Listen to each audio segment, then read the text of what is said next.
Welcome to the Movie Planet. I'm your host, Ethan Downing. Today I'm going to talk about why there isn't a Monopoly movie.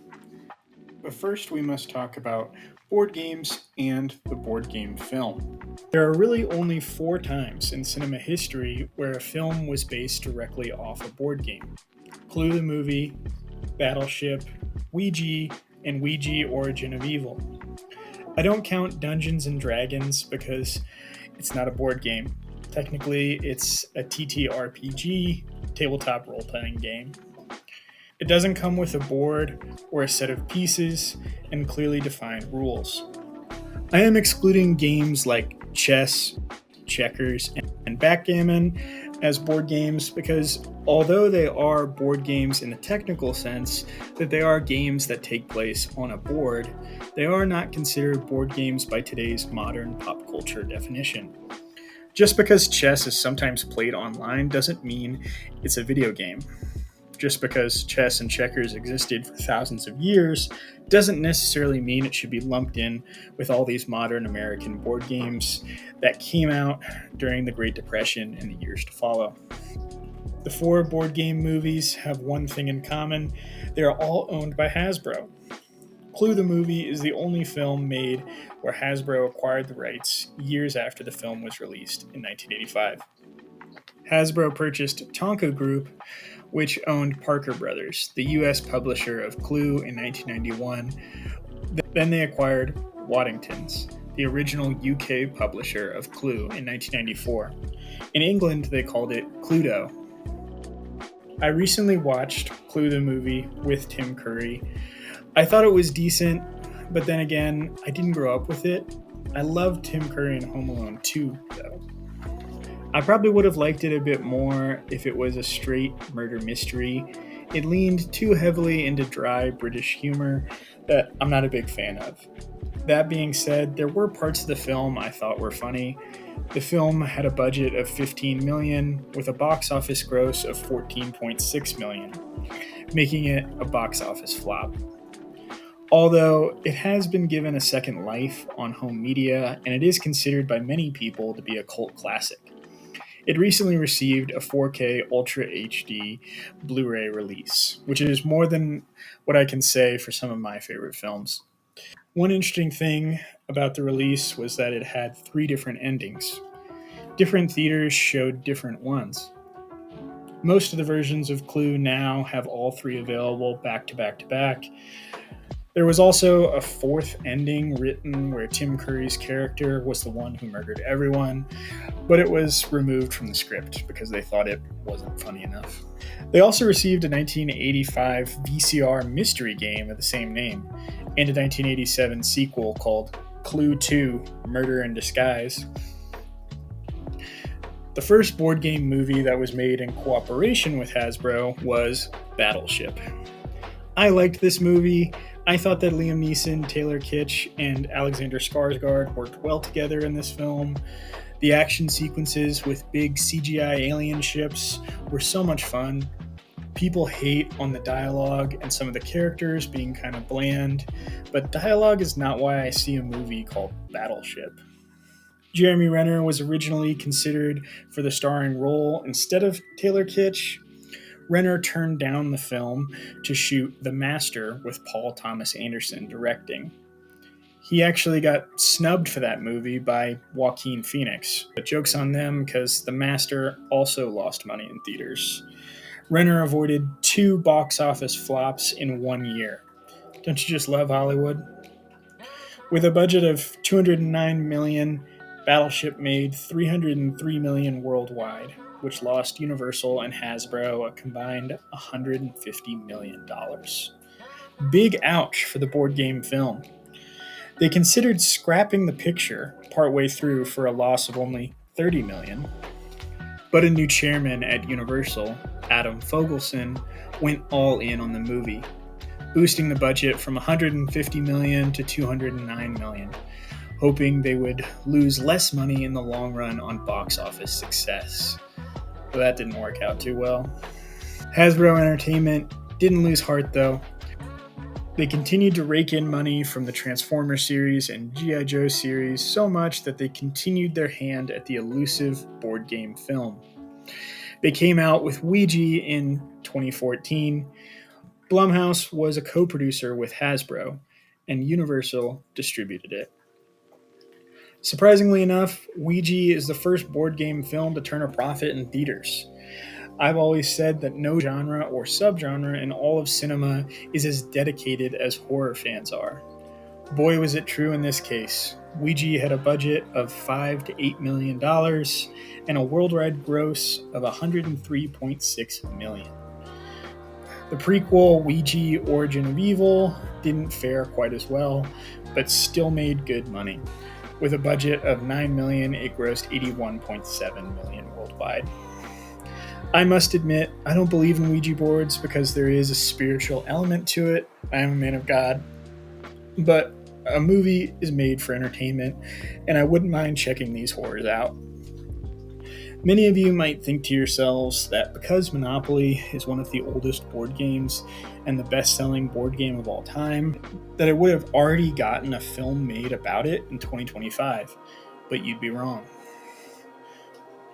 Clue is the easiest board game to make a movie about because of the mystery, suspense, and built-in characters.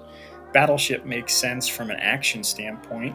The barrier to make that movie is a lot higher because of the big budget that it requires. Ouija board is an easy, cheap horror grab, but the big problem with Monopoly is the same reason it became popular. In 1935, people were poor, unemployment was high, food and basic commodities were very expensive. Before Roosevelt's New Deal, there was no social safety net to fall back on, which can be a good thing too, depending on who you ask. But point being that back in the Depression, everyone played Monopoly because they wanted to imagine they were rich, and they wanted to own as much property as they could. To this day, there are still lots of people who love to play Monopoly and imagine they're rich, but seeing someone else do it in a movie is not as appealing because it hits close to home when slumlords profit off the backs of human suffering. A movie where competing landlords keep buying property after property, trying to put each other out of business, is not only horrifying, but unrelatable to most people. The board game also lacks characters and a playable plotline, unless you count the Monopoly Man, which I don't. That being said, I think there is a way to do a Monopoly movie in a funny, lighthearted way. It would be a plot similar to Trading Places, where multiple rich land tycoons bet on who can own all the land and make it the most valuable in a low-income, high-crime neighborhood in New York. Pretty much who can gentrify it the best. The process of gentrification starts to work in the slum. The only problem is, when all the poor people get pushed out of the neighborhood, they go and sabotage the rich people's more valuable properties. The rich people's high-value rentals are now filled with squatters. They can't afford to pay the mortgage on these expensive properties anymore because they aren't getting rent from them. And they're in debt from renovating new properties in the bad neighborhoods, so they go into default and lose their credit and lose all their property. The former rich people now have to get crappy jobs in the bad neighborhood they tried to gentrify. As they're walking home to their now crappy apartment, they see Monopoly the board game in a store window. The movie ends with them playing Monopoly in the slums. And strangely enough, they are happier playing Monopoly the board game than playing it in real life. Oh, and the code names are the Monopoly pieces, like the thimble, the top hat, the race car. They use these names when buying the properties to remain anonymous, which is quite common to want to be anonymous when purchasing real estate. It sounds like a fun movie, right? Well, I can tell you, I'm not the first person to try and make a Monopoly movie. Universal and Ridley Scott tried to make a Monopoly movie in 2008 with movie producer Frank Better, who produced There's Something About Mary. Scott and Better's idea for Monopoly was a main character named Chuck Nash, an antisocial Monopoly fanatic. He falls asleep one night with a magic chance card in his hand. Then he wakes up to find he is in a magical world called Monopoly City. It's an alternate dimension that features the Monopoly Man who keeps popping up in strange places in different funny disguises. Chuck must stop the evil Parker brothers from creating a monopoly in Monopoly City so they don't go to the real world and create a monopoly there too. The movie was going to have a real Alice in Wonderland feel to it. Hasbro shot down the idea, citing it was an attack on rampant capitalism. After this, the project fell into limbo for a few years and then came back to Ridley Scott with a screenplay in 2015 by Andrew Niccol. Niccol received an Academy Award nomination for Best Original Screenplay on The Truman Show. He also directed the films Gattaca, Simone, Lord of War, In Time, and The Host. I love In Time, but more on that later. Niccol said his version of Monopoly would be similar to The Goonies, a fun family adventure where a bunch of kids look for hidden treasure. For whatever reason, that idea got rejected and fell into limbo too. Both of the two screenplays would have been awesome Monopoly movies in their own right. In 2019, Hasbro collaborated with Lionsgate to make a Monopoly movie.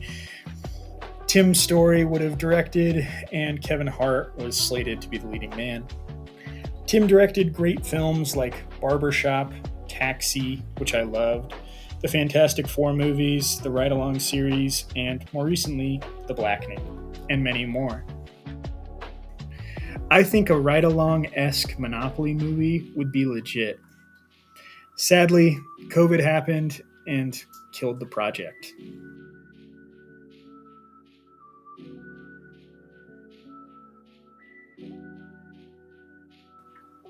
Lionsgate is still developing the film with Margot Robbie at the helm as the producer and probably the leading lady. The director has not been announced, but the co-writers are John Francis Daley and Jonathan M. Goldstein, who will most likely end up co-directing the film because they have co-written and co-directed films together. John Francis Daley is someone you might recognize as Sam Weir in the one-season wonder Freaks and Geeks. After that show was done, Daley went and did another one-season show called The Gina Davis Show in 2000. This is where John met Jonathan Goldstein, who was a writer on the show. Since they met, they have come together to be a writing and directing duo. They have written 8 films together and directed 4 films together total. The 4 films are Vacation, Game Night, Dungeons and Dragons, and Mayday, which is set to be released on September 19th of this year. They have likely been chosen by Lionsgate to write the film because of their work on Dungeons and Dragons. Lionsgate is also probably waiting to name them as the directors based on how well Mayday does in theaters and Apple TV+. It stands to reason that Lionsgate would potentially bring in 2 directors instead of 1 based on the Monopoly movie challenges in the past. On the other hand, Robbie is a perfect choice for Hasbro since she just had success for them in Barbie when it raked in $1.447 billion at the box office. Hopefully the Hollywood meat grinder doesn't eat this project too. Let me know in the comments which version of Monopoly sounds the best to you and what board games you'd like to see become a movie. Personally, the board game I'd most like to see as a movie is Settlers of Catan, an old medieval-style adventure film with Princess Bride vibes would be so awesome. I also think that a global conquest film about the board game Risk would be pretty cool too. If you enjoyed this video, please like and subscribe, and thanks for watching.